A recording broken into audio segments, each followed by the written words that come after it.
Hey y'all, it's Costa. Today we're talking about what to do after a dementia diagnosis. I know this can be an incredibly difficult and emotional subject to talk about. And if you're watching this video, you likely know someone who has recently received a dementia diagnosis. And I want to remind you that life continues on and after diagnosis, and I'm here for you. So I've worked in the long-term care industry for 10 years, and helping individuals sustain fulfilling and happy lives through aging and illness is my greatest mission. Let's talk about what to do after a dementia diagnosis and how you can prepare yourself, your family, and your assets. Dementia is basically a general term for a decline in judgment, memory, or any other mental ability that becomes severe enough to interfere with that individual's everyday living. With a dementia diagnosis, this means that the individual most likely needs around-the-clock care, as dementia symptoms such as memory loss and lack of judgment could happen at any point, day or night. Unfortunately, dementia affects 1 out of 9 that are over the age of 65.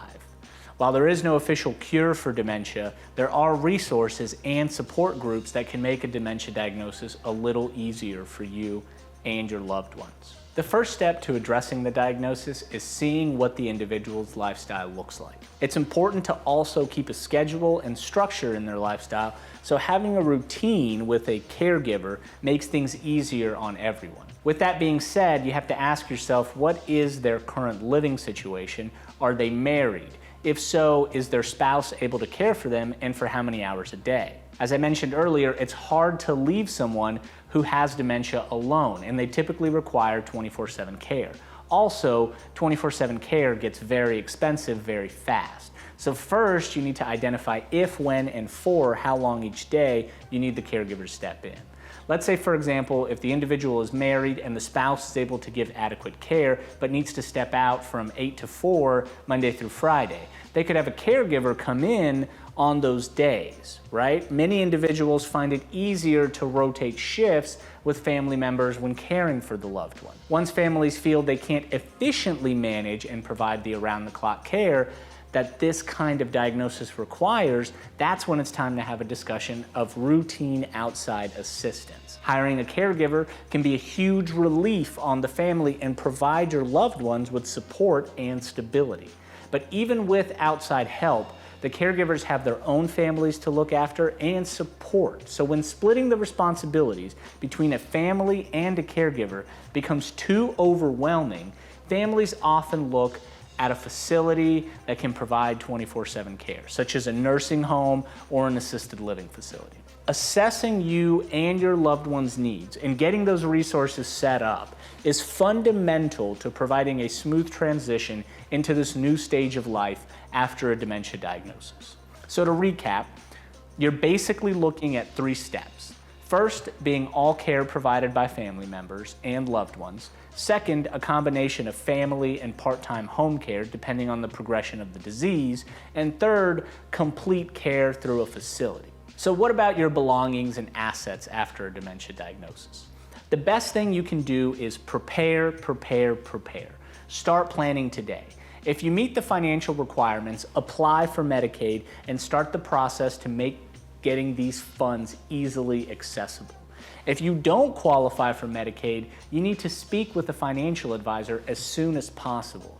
Advisors can help you create financial vehicles so that you can put your resources into, say, a trust. If you aren't interested in putting all of your assets into a trust, you are taking a gamble with all of your resources. After a dementia diagnosis and no financial planning, this can make things much more difficult, not only on yourself, but on your family as well, especially if you find yourself or a loved one being diagnosed with early onset dementia. This type of financial planning is essential, as the disease will progress within the 10 years, and you have about a 5 to 10 year window before care becomes so strenuous for your family, and you'll need financial assets or Medicaid to cover caregiving expenses. The time to start planning is now. Once you've defined your financial and personal resources, you need to figure out where you'll live. Will it be handicap accessible? And will you have the necessary modifications? If you know you won't have access to this type of living environment, living in an assisted living facility or other facility-based care might be the best and only option for you. Generally speaking, after the age of 35, you need to get in touch with someone who specializes in wills and trusts. Not only for your own security if anything were to happen to you, but especially after a long-term care diagnosis. You need a power of attorney present. You want that person in place before you can't make those cognitive decisions anymore, right? So while there's no cure for dementia, multiple clinical trials are being conducted and science is hard at work looking for or producing a cure for dementia patients. Find support in your local community through senior centers and support groups.